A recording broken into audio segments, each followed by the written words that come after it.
More and more and more of you are getting privy to peptides, and that's pretty cool. And when they get dialed in, the benefits are freaking enormous. So now you've been self-educating, and the anti-aging conversation is what's pulled you in. You've been entertaining the usual suspects, BPC for recovery, growth hormones, because they get talked about endlessly, maybe even nootropics or a couple different brain peptides, right? So you think better. You've done the homework, but you're hitting a wall and you can't quite figure out why. Well, here's the deal. The aging clock doesn't have one hand. It actually has three. And the stack that you're running right now is only chasing one of them. So I'm gonna walk you through three peptides, specifically Retatrutide, GHK-Cu, and MOTS-c. And why running them together is what actually matches every hand on the clock. Plus a fourth, your do-it-yourself stack literally cannot reach. I'm Dr. Jones, DC, and I lead a nationwide telemedicine peptide clinic, and I have a passion for helping patients every single day dial in the exact peptide protocols that we're walking through right now. And I work alongside our medical team. They handle the prescriptions, and I build the protocol architecture. So let me show you what those three hands actually are, because once you see this, you'll never look at a peptide stack the same way again. The aging clock. Okay, so the first hand, because there's going to be three pieces to this, the metabolic reboot. So this controls how your body uses fuel, how efficiently you burn it, how aggressively it stores it, how clean the engine runs. So when this hand starts winding down, you feel it as stubborn fat, slower recovery, the kind of fatigue that doesn't go away with a good night's sleep. The peptides here, the big play, this is gonna be your Retatrutide. Put a little happy face because we all love Reta. And what I really mean by this is it's a good time to look at Reta on more than just a weight loss agent, but also as a metabolic reboot. Okay, number two, the gene expression hand. So this controls which of your genes are actively running and which ones are sitting dormant. The repair genes, the inflammation genes, the skin and connective tissue genes. As we age, the wrong ones start switching on and the right ones, they can start switching off. The peptide here is GHK-Cu. That's the reset. We all love a little GHK-Cu too. Okay, number three, the mitochondrial hand. This controls your cellular energy production, the actual furnace inside every cell that turns food into the energy that you live on. When this hand slows down, every other system in your body slows down with it. The peptide here for the reboot is going to be MOTS-c. Three hands, three peptides, three aging mechanisms, all moving on the same clock at the same time. And here's the problem. Most people are only touching one hand, maybe two, which means the other one or two are still moving unchecked. So let me start with the one most of you are already touching, but probably wrong, the metabolic hand, and that's the Retatrutide. I'm gonna put another happy face here because we can't get enough happy faces. So now most of you have at least heard of Retatrutide by now. Some of you are already running it. The mistake that I see constantly, and I mean constantly, is that people treat Retatrutide like a freaking sledgehammer. They get on a higher dose that they can convince their clinic to write the prescription for, or if they're getting it from the black market, the logic is more medication equals more results equals faster metabolic impact. And that is not how this molecule works. Retatrutide is a triple agonist. It works on three different receptors at the same time: GLP-1, GIP, and glucagon. The glucagon receptor is the one that makes Retatrutide different from the GLP-1s that most people are running right now. And here's why. When you push Retatrutide hard, you're not just suppressing appetite, you're pushing energy expenditure up. You're pushing fat oxidation up. You're putting your body under real caloric stress. It can feel a lot like running an aggressive fast. And just like an aggressive fast, done wrong, done too long, done without the foundation underneath, it can actually backfire. I had a guy come in last month, 14 months on Tirzepatide, down 60 pounds, and the scale just stalled. He'd done his research. He knows Retatrutide is the next gen molecule, so he's ready to jump straight in to a high dose because he wants the scale to move yesterday. But here's what happened to the guy. Week number one, he felt okay. Week number two, the nausea hit harder than he expected. By week six, he crashed out, lost muscle that he didn't want to lose, and he ended up quitting. The protocol that actually works, low-dose Retatrutide, ran consistently. In our clinical experience, the metabolic hand doesn't respond to aggression. It responds to a steady signal. Low and slow is what moves the hand backward. Now, if any of this is hitting close to home, if you are already running Reta and you're wondering whether you're dialed in or grinding yourself down, you guys can text them on the screen. or check out the link in the description to get yourself booked for a free discovery call with one of our patient educators. They're going to walk through how we structure these protocols and what we test before we start and how this fits with the rest of your stack, all with medical oversight if you decide to move forward. Okay, so let's get back to it. Run Retatrutide the right way, and you're not just losing weight if needed. You're moving the markers tied to metabolic flexibility in the right direction. You're cleaning the engine. You're giving every other system in your body a foundation to actually heal on. That's what the metabolic hand does when it's moving in the right direction. But the metabolic hand isn't the one most of you in this longevity audience are losing sleep over. Some of you might be, but I think this next one is the real player. Number 2, the gene expression hand, a copper. This is the one that your longevity stack is probably most underbuilt on, and it's the one that controls everything that you see when you lock in the mirror. So let me explain what gene expression actually means in plain English. Every cell in your body carries the same DNA. That's the same instruction manual, but not every instruction is being read at the same time. Some genes are switched on, actively making proteins, actively running their programs. Some genes are switched off. They're there, but they're dormant. So your gene expression is the pattern of which ones are running right now. It's like having a bunch of different CDs and programs, and you just pull the CD off the shelf and run that program at that time. Computer's capable of running any one of them, but you only run certain ones at certain times. And the pattern with aging, as you get older, the wrong genes tend to switch on and the right genes tend to switch off. Inflammation genes, they ramp up. Repair genes start to slow down. Skin elasticity genes, they lose steam. Connective tissue genes, they go dim. GHK-copper is the peptide that intervenes at that level. It doesn't suppress a symptom. It doesn't push a hormone. It works upstream. It dials repair genes back up and it dials inflammation genes down. I see this pattern with patients over 50 all the time. They're doing everything right. Clean diet, lifting 4 days a week, maybe running BPC 157, maybe rubbing some Research Chem GHK cream on their face, and they're still looking tired in the mirror. The scale isn't the problem here. The skin's getting thinner, hair is getting less dense, joints don't recover the way they used to. And nobody's ever told them that by age 60, their natural GHK levels have typically dropped from 200 nanograms per milliliter down to 80. That's not a deficiency that you fix with a topical cream from a Reddit recommendation. That's the gene expression hand begging to come back online. Now, GHK, actual pharmaceutical grade dosed correctly, dials repair genes back up and inflammation genes back down. That's what they're missing. Now, if that just clicked for you, if you've been wondering for years why the mirror stopped matching the work that you're putting in, you need to hit that subscribe button right now because we put out 2 peptide videos every single week. And the deeper protocol kind of stuff, and we cover the deeper protocol kind of stuff like what I'm walking you through right now, exactly why this channel exists, so be sure to hit that subscribe button. Quick minute, I want to tell you guys about the Flow Academy membership. Essentially, this is my private community on Mighty Networks. You'll have access to a community coach, live coaching calls that I do, which are unsolicited. I don't have to market like my free lives. I'm just there to help you guys out as much as possible, and a ton of free resources as well to guide you through the various protocols that I talk about in these videos. So all you got to do if you're interested in joining that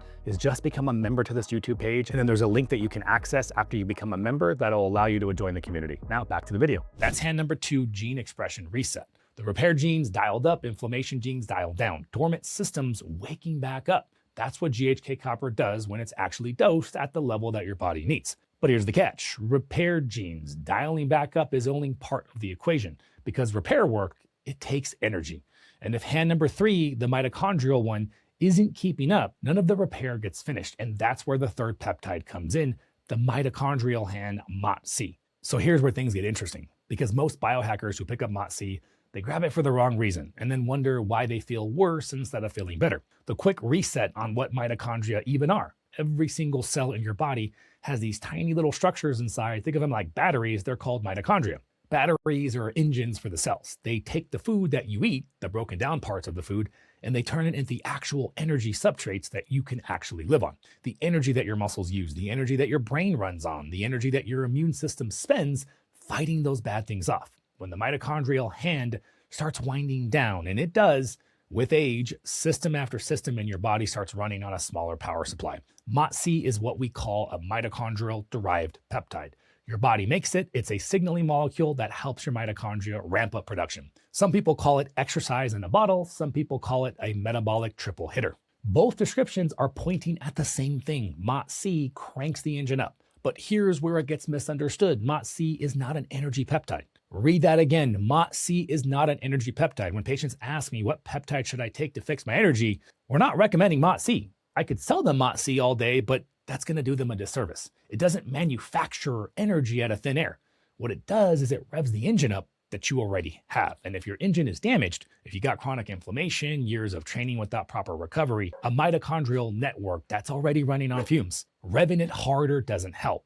It actually might hurt. I had a patient a little while back, 38 years old. She lifts weights, watches every macro. So we decided to run MOTS-c because she read that it was exercise in a bottle. 3 weeks in, she didn't feel energized. She felt worse, brain fog, weird crashes. Recovery actually got slower. Here's what's happening. The engine damaged, chronic low-grade inflammation, years of pushing without resting enough, a mitochondrial network that needed repair before it could be cranked. The protocol wasn't MOTS-c first, it was actually SS31.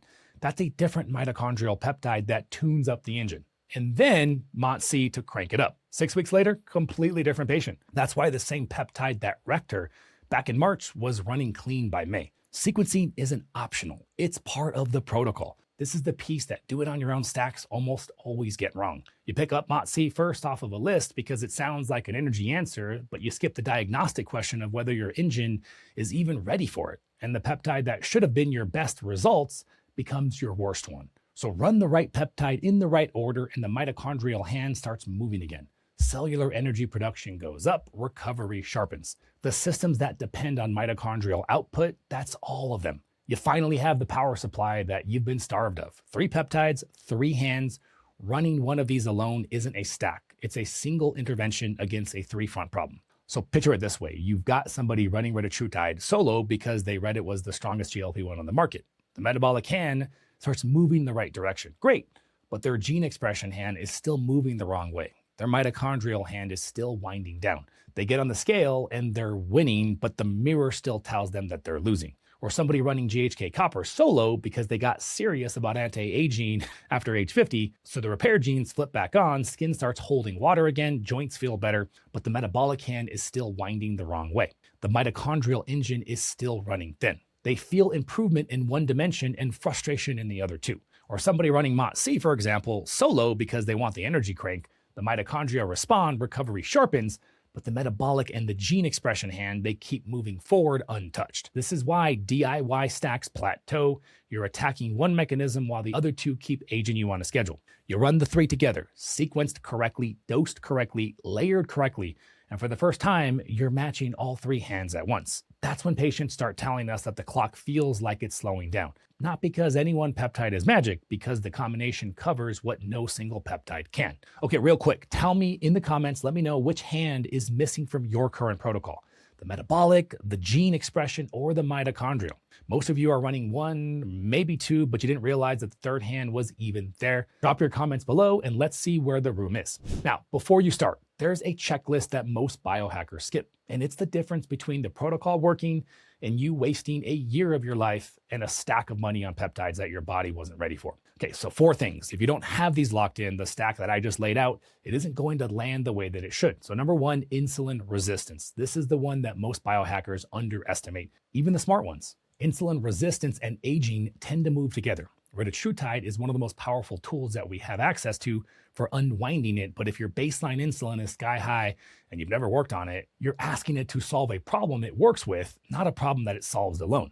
Calories matter, hormones control them. Get this one moving before you start stacking peptides on top. Number 2, your protein floor. Running any of these compounds, especially Retatrutide, on a low protein intake is a setup for failure.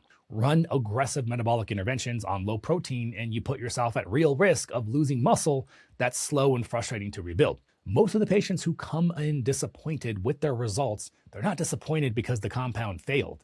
They're disappointed because they crashed their protein and called it a stalled run. Number 3, sleep. A lot of what peptides plug into happens while you sleep. Repair gene programs, mitochondrial signaling, growth hormone pulses, cellular cleanup.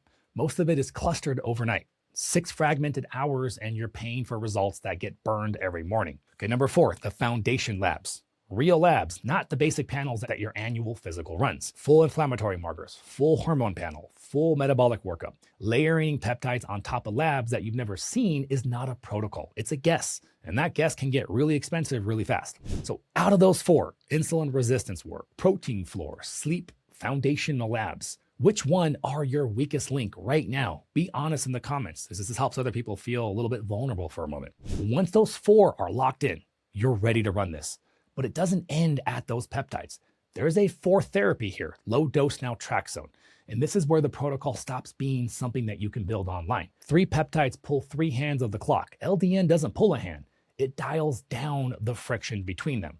Chronic background inflammation, the low-grade fire that's been quietly burning in a lot of us the more that we age, throttling every other intervention that you've tried. But the way that we do LDN is lab-informed, meaning you don't run it because you read about it. You run it because your sedimentation rate or your CRP, your inflammation told our medical team that it belongs in your protocol. Some people need it, some people don't. And the only way to know is to get those baseline labs checked. It's one of the most underused tools in longevity medicine, in my opinion. And most patients who discover it can't believe that they've never heard of it before. Okay, so finally, let's end with the 3 foundational pieces that you need that ties this all together.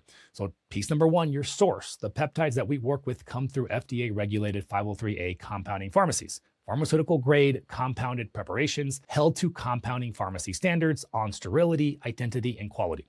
Research-grade peptides, the ones floating around the internet, the ones marketed as for research purposes only, haven't gone through the quality, the sterility, and the regulatory checks built for human use. The horror stories that you've read about peptides going sideways, a huge share of them trace back to unregulated or gray market sources, not the molecule itself.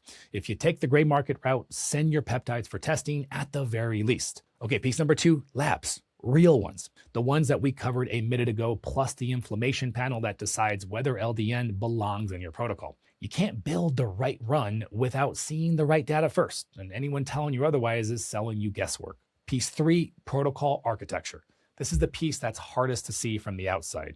Which peptide first, which dose, which sequence, and when to add SS31 before MOTS-c, for example, when to cycle, when to hold, when to escalate Retatrutide, and when to back off. There is no AI prompt that's going to do this for you. This is what 20 plus years of clinical work looks like when it's applied to a single patient's lab panel and life. Source, labs, architecture. That's the foundation. That's what extends your play span, the years you spend feeling sharp, recovering fast, and looking in the mirror at someone you recognize. That's what this protocol actually buys you. And if you've built a stack that's starting to feel like it's outgrown what you can manage alone, if you're 3 or 4 peptides deep and you don't actually know whether your labs support what you're running, and you've started to feel the aging clock move in a direction that you want to do something about, that's the situation that this clinic is built for. Here's what we do differently. A lot of these telemed clinics will ship you a vial and disappear. But that's not how we work. You get your peptides from our 503A pharmacy, and you get a medical team that's actually available by text or phone for the moments when a question comes up. Real humans, not a ticket or an AI chatbot, not scheduled check-ins, on-demand clinical backup for people running their own protocols. You guys can text them on the screen or check out the link in the description if you want to book a free discovery call. And you'll get a chance to talk with our patient educators who will get a read on what you're already running, walk through whether it's a fit, and explain how the intake call with the medical team actually works. Then the medical team builds the protocol on that call, and after that, you've got a hotline when you need it. Quick note before you book. This is for people ready to get their prescription through our clinic. If you've already got peptides from another source and you're looking for clinical support on those, that's not what we offer. And then one more thing, if anti-aging caught your attention because you're really trying to solve a stubborn weight loss problem, coaching that goes deeper than peptides alone, we do that too. Text the same number or click that same link. Either way, I got you covered. And if you love the Retatrutide stacking concepts, then you need to watch out that video right there. Another one of our favorite Retatrutide stacking videos. We'll see you later.